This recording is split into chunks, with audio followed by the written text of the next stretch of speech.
L'objectif de cette journée est finalement de partager ensemble un certain nombre d'informations sur les enjeux et puis sur des aspects pratiques de la recherche en partenariat avec le Sud.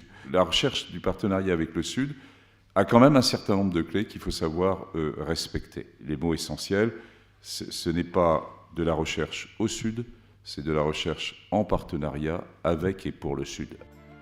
2 à 3 fois par an, le Bureau des formations scientifiques et de soutien à la recherche de l'INSERM organise des séminaires de formation à la santé. Le 22 novembre dernier, c'est pourtant une journée un peu particulière qui s'est tenue au Collège de France. Plutôt que d'échanger autour d'une pathologie spécifique, il s'agissait en effet cette fois de dresser un état des lieux de la recherche scientifique en partenariat avec les pays dits du Sud.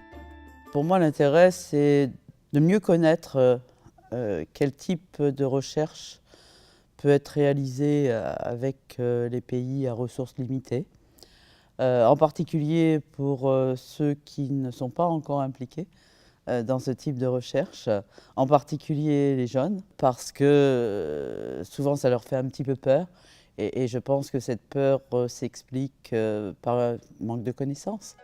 À l'heure actuelle, les recherches menées en partenariat avec les pays du Sud concernent en grande partie les maladies infectieuses. Les maladies infectieuses, c'est l'agent infectieux, c'est l'homme, mais c'est aussi son environnement, et c'est l'animal ou le vecteur et les conditions sanitaires. Et on sait tous que dans les dernières crises sanitaires qui sont survenues, l'immense majorité d'entre elles arrivent d'Asie. Bon. Donc, avoir, je dirais, une plateforme en Asie qui permet de collaborer, de récupérer des agents pathogènes, de se poser des questions autour de ça, est évidemment essentiel.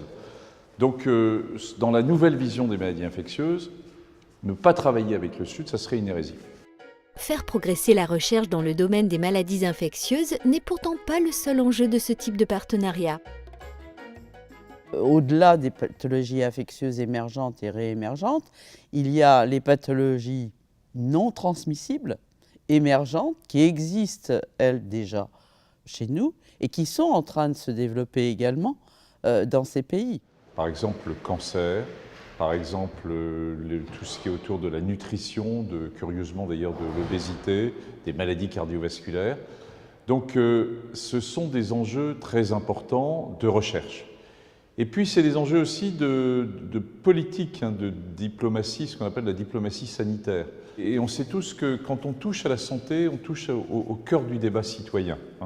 Et donc, collaborer dans le domaine de la recherche, c'est faire avancer la collaboration avec le développement.